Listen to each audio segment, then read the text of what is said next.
Hey guys, I'm Heidi Prieb. Welcome back to my channel, or welcome if you're new here.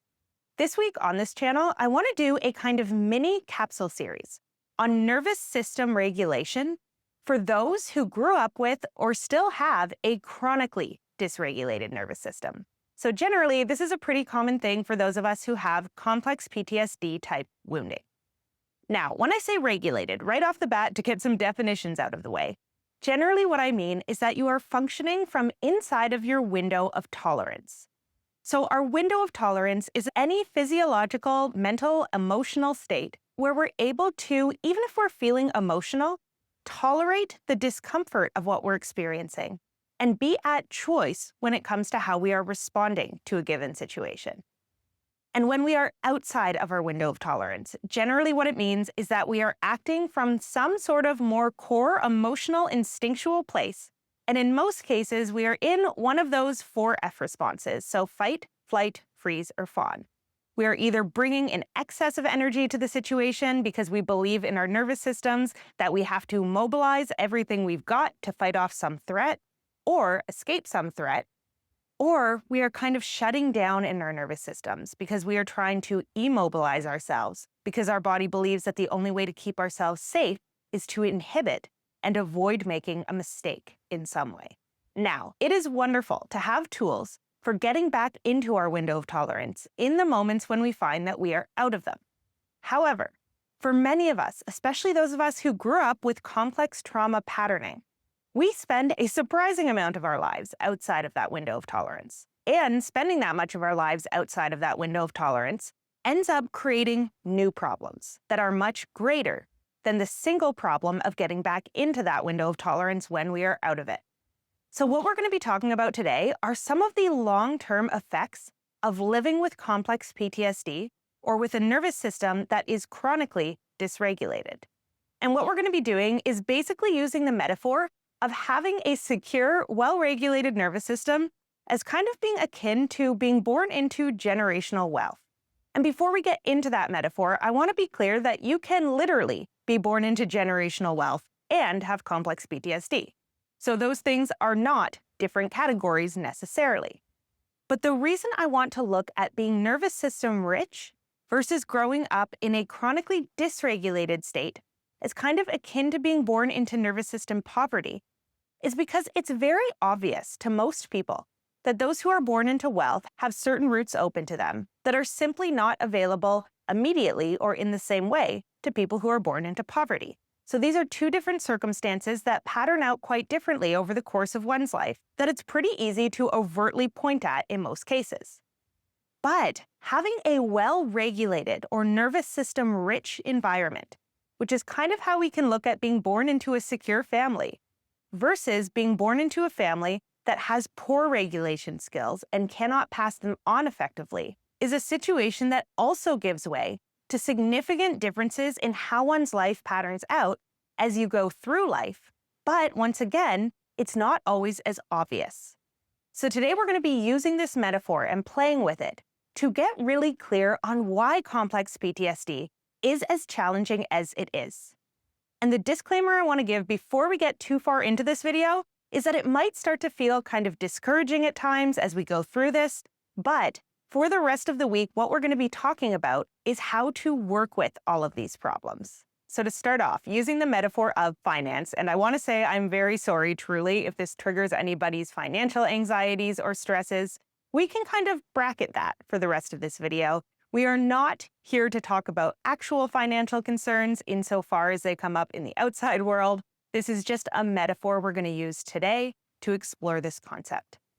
So, being born into a secure, well-regulated environment essentially means that as you grow up, you are getting frequent deposits being made into your nervous system bank account.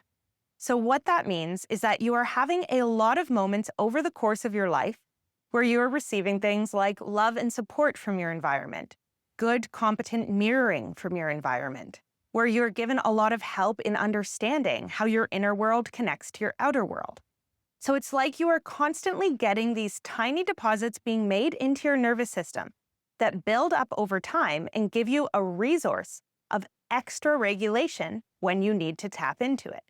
Versus if you are growing up with complex PTSD, basically what's happening is that it's kind of like you're running a bunch of programs inside of your nervous system that have very high overhead costs. So things like hypervigilance takes a lot out of your nervous system. Masking and self-suppression are very exhausting for the nervous system. Flipping very frequently into those 4F responses and being outside of that window of tolerance very often. All of these things and many more are kind of like withdrawals that are constantly being taken out of your nervous system bank account. So whereas the secure person, as they grow up, is receiving a lot of frequent inputs that are helping them to build nervous system wealth before they go out into the real world and need to start responding to more stressors, the opposite is kind of happening for those with chronic dysregulation. So their nervous system from the get-go is in a kind of chronic state of stress and overwhelm because all of these programs that they're needing to run to navigate their early environments are putting stress on that nervous system. And so already these nervous system patterns and what's available to us as nervous system resources, which means things like energy and creative thought, are very different for these two individuals. Now, the next difference that starts developing is the difference in compounding interest. So if you have a secure nervous system, what that means is that as you go through the course of your life, these other things are going to start arising out of that wealth of emotional support that you have. So you're going to start developing strong self-esteem, which might mean that you're willing to take more risks and go for more things in life that are going to yield good results. So for example, you might have a relatively high tolerance for rejection because you know in your core that you are safe and loved by the people you're close to. And so you're willing to put yourself out there more in the dating world, in the academic world, in the work world, knowing that if you need that support to fall back on, you're going to have it. And as a result of taking those chances, your life is likely to start getting better and better in a lot of different ways because you are more resilient by virtue of that nervous system wealth that you have. But the opposite is unfortunately also true. So when we are operating out of a place of nervous system debt, essentially what's happening is we are now having to pay interest on that debt. And what that looks like is, if you are chronically stressed out and overwhelmed, you're generally going to be flipping into a trauma response, a 4F response, more often. And as we go through life, chronically flipping into these response patterns, what ends up happening is the exact opposite of what happens for a secure person. Being in this dysregulated state might lead us to burn out more quickly. It might have us lashing out at our friends and family the second something goes wrong because we are already so overtaxed. It might make us really sensitive to rejection because we have a lot of instances logged where upsetting someone led to really bad consequences. And so just as the secure person builds up all of these resources they can then spend on taking some risks and investing wisely, we don't really have that same room to play with if we have something like complex PTSD. On the flip side, chronically being in one of those trauma responses is likely to lead to more problems. So maybe we dissociated from our financial lives for so long that now we're in a bunch of literal debt. And the knowledge and awareness of that literal debt is going to cause more stress on our nervous system. Or let's say that we were struggling so hard that we pulled back from a whole bunch of our relationships. And so now there's repair work that we need to do if we're even going to get back into our relationships. And all of those things, that shame, that burnout, that sense of, oh my God, I have to do so much work just to get back to baseline in my relationships or my financial life or whatever it is, this is all compounding negative interest. So these are the problems that are getting built on top of the problem of having to live a life in survival mode. Now, the reason we're talking about this, and I just want to hit reminder points throughout this video, is not because you are in a hopeless situation. What I want to help us do through the course of this video is develop some language for why we might be struggling so much if we have complex PTSD, and if our nervous systems are chronically overtaxed like this, because a very common problem is that people with C-PTSD do not context for themselves that they don't have the same wealth as someone who was born into a secure situation does. So they end up shaming themselves for all of these things that they seemingly can't get right, not realizing that, in fact, those things were unreasonable to expect themselves to get right with the pressures that they were under at the time. But it's kind of a death by a thousand cuts situation, right? If you can't point at a single overt trauma that happened within the recent past, it might feel like you're just exaggerating or you're just not strong enough to deal with day-to-day life if you're finding yourself struggling so hard. When in reality, much like financial debt or financial wealth accumulates in whichever direction it exists in, so does nervous system wealth. And again, we're going to start talking soon about how to better manage that nervous system debt. But for now, we're going to go on to the third problem that tends to develop over the course of your life if you are in nervous system debt, which is when you are in literal poverty, there are hidden costs that come along with that. And the same is true with nervous system debt. So sometime around 10 or 15 years ago, there was an article that came out about this that I remember finding really enlightening, where they talked about how there are a lot of little things that add up when you are in poverty that you don't have to deal with if you are not in poverty, because having enough money to get by without being paycheck to paycheck allows you to spend your money more wisely. And this is something that I actually remember having a conversation with someone around when I was in university. We were at the grocery store together, a friend and he was really struggling financially. And I remember him buying a 2-pack of chicken breasts. And I went, hey, why don't you buy this 10-pack of chicken breasts? It averages out to less cost per breast, and you can just freeze the rest of them. And he went, well, I know, but I can't afford that 10-pack. And so, even though it would be a financially wiser move technically to buy it, I just don't have the money to do that until my next paycheck comes in. And he explained to me that this was something that just came up for him frequently. He ended up having to pay a little bit more per item than someone who had more of a financial cushion would have to pay because they could buy things in bulk. And this is very similar to what it means to have a regulated versus dysregulated nervous system. When you have a well-regulated nervous system and a lot of resource to spare, it means that you can afford to make a lot of changes with your life that are going to be taxing on your nervous system. So on a tangible level, that might look like being in a bad job or a bad relationship and knowing that it's going to be really stressful on your nervous system to get out of that situation. Because even if you're going to something better, there's just a natural sense of grief and disorientation that comes along with almost any change, especially changes where you don't know what the future is going to hold once you commit to a certain course of action. But if you are someone who has an excess of resource built up inside of your nervous system, it might mean that you have more things like support, resilience, the capacity to self-regulate around the unknown. All of these things are going to help you make that choice to do this big thing that you know is going to tax your nervous system for a while, because you know you can afford to do it. You can afford to fall apart for a little while and not have your whole life go to shambles around you. You can afford to get stressed out or upset or dysregulated and know that you can stay within that window of tolerance. So you are able to make these kind of big purchases that you know your life is going to get better on the other side of. The same way, buying that 20-pack of chicken, even though it hurts to spend the money up front, allows you to spend less in the future. So sometimes there are these big things we need to do with our lives or these big changes we need to make that cost a lot up front. They exhaust us a lot, or they stress us out, or they tax our nervous systems a lot up front, but they lead to changes that in the future are going to have a high return on investment for us. That said, the same choice cannot be made in a lot of circumstances if you are dealing with nervous system debt already. So maybe you are in a job or a relationship that you would like to leave in some part of yourself, but you feel like you kind of can't afford to on your nervous system. Because maybe you know that if you leave your romantic relationship, you're going to get really dysregulated and upset for a while, and that might impact your work performance heavily.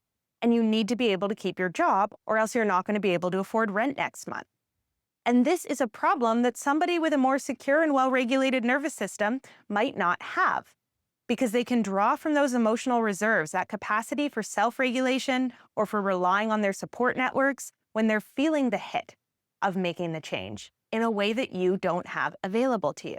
And so while you might know on some level that paying that upfront cost and getting out of this situation and figuring out what's on the other side might be better for you in the long run, It might be a price that you know in some part of yourself, your nervous system is just not able to pay right now.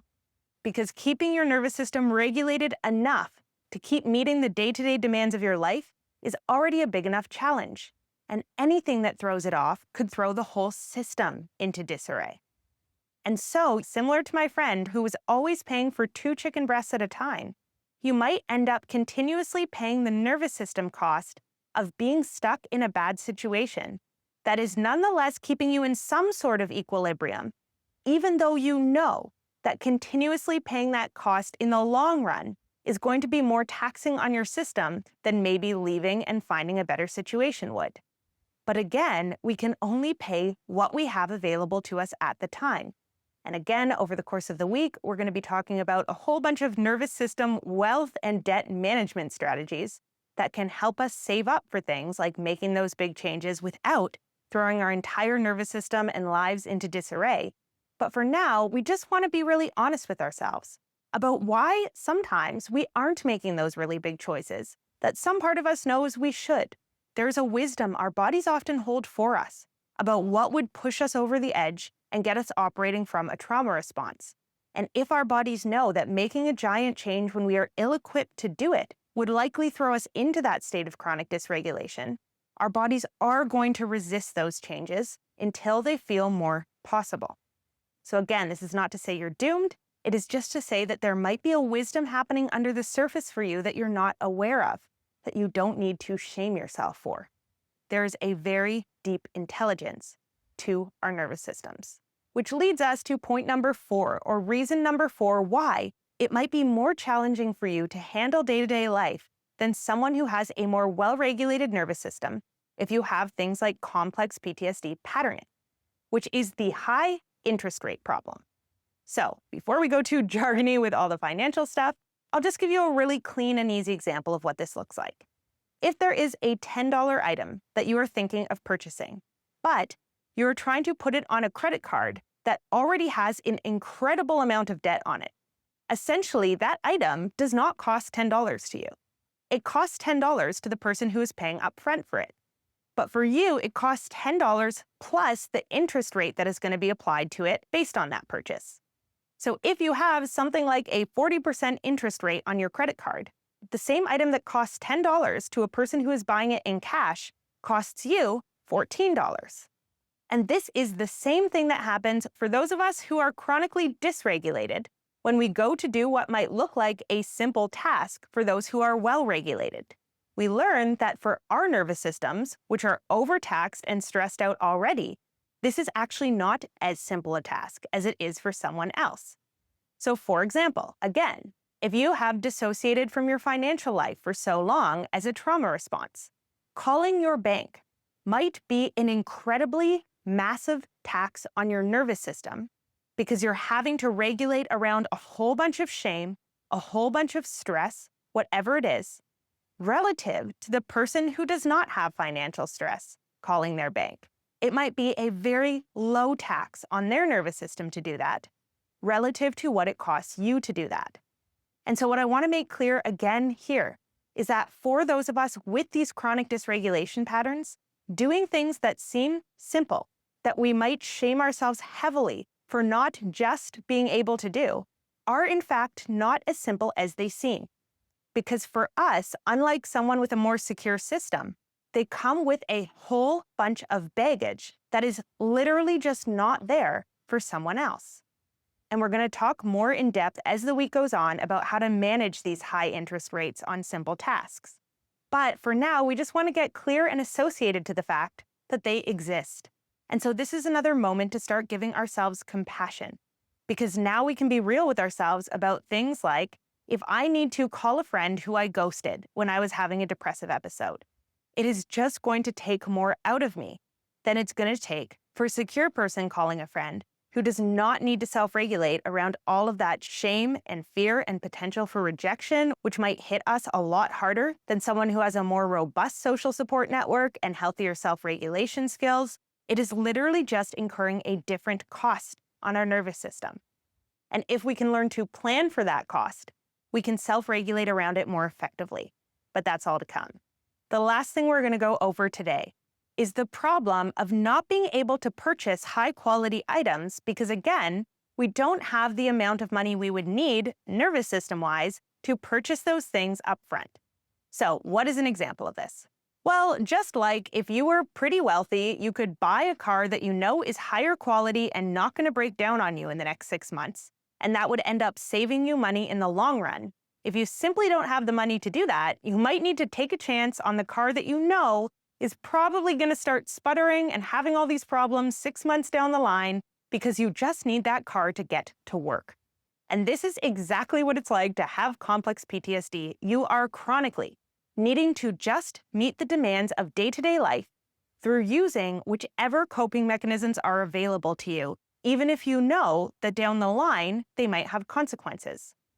So whereas a more secure person can use their self-regulation skills to do things like hold out for really healthy relationships in their lives. If you are struggling immensely with loneliness and depression and someone comes into your life who helps alleviate some of those problems to the point where you're able to get back to a relatively functional state, even if you know that that relationship might have a lot of problems down the line, it's likely you're going to say yes to it because, again, you are doing whatever you need to do to get out of survival mode and back to a place where you're relatively stable. Same goes for basically anything that you latch onto as a coping mechanism, whether that is some sort of pattern or routine that you know is not the healthiest for you, whether that is some opportunity that you say yes to, knowing that it comes with strings attached. All of these things that we do when we have complex PTSD to just simply triage and make our lives as bearable as possible with all of these compounding problems that have developed over the course of our lives are kind of like grasping onto whatever low-quality items we can find, knowing that we need them functionally, and that we will have to deal with the problems that arise down the road when those problems come online. So I've often found that living with a chronically dysregulated nervous system, which was the case for me for most of my life, basically it was like always having to triage some aspect of my life. Like there would be 6 months to a year where I would just need to make all of my decisions around optimizing my financial health so that I could make sure that I was at the least able to afford day-to-day living. And then maybe I would be super burnt out after. And then I would have to optimize constantly for just not burning out so hard that I never kind of got back to life and that I could stay at least reasonably engaged with things like work and relationships, whatever it was. And then after spending so long attending to my mental health, there would inevitably be something else that would come up and would need my attention. And if you have a whole bunch of nervous system wealth, it allows you a cushion to navigate through all of these challenges without throwing some other part of your life into disarray. But if you have nervous system poverty, it essentially means that every time you are responding to one of these conditions in your life, you are throwing some other part under the bus. And so what we want to start getting really aware of here is that having C-PTSD or a chronically dysregulated nervous system is in a lot of ways like being stuck in a poverty cycle, right? There are hidden costs to having a dysregulated nervous system that those who are born with more secure patterning simply do not ever see because they are those kind of invisible costs that you only get really well acquainted to when you are forced to continuously confront them. And so what we're going to do for the remainder of this week is we are going to go over a whole bunch of ways that we can start gaining nervous system literacy.